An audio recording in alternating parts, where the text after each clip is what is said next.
Today's evening devotional. A gift of love. She hath done what she could. Mark chapter 14 verse 8.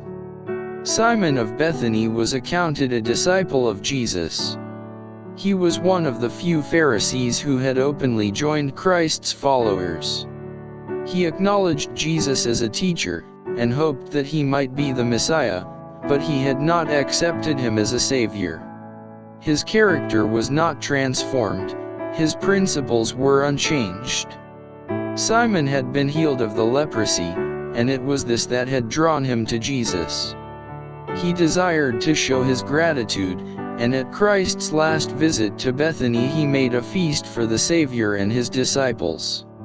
At the table the Saviour sat with Simon, on one side, and Lazarus, on the other.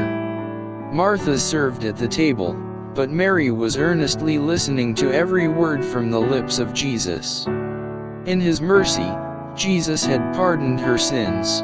He had called forth her beloved brother from the grave, and Mary's heart was filled with gratitude. She had heard Jesus speak of his approaching death, and in her deep love and sorrow she had longed to show him honor. At great personal sacrifice she had purchased an alabaster box of ointment of spikenard, very costly, with which to anoint his body. But now many were declaring that he was about to be crowned king. Her grief was turned to joy, and she was eager to be first in honoring her Lord. Breaking her box of ointment, she poured its contents upon the head and feet of Jesus. Then, as she knelt weeping, moistening them with her tears, she wiped his feet with her long, flowing hair. Judas looked upon this act with great displeasure. He asked, "Why was not this ointment sold for 300 pence, and given to the poor?"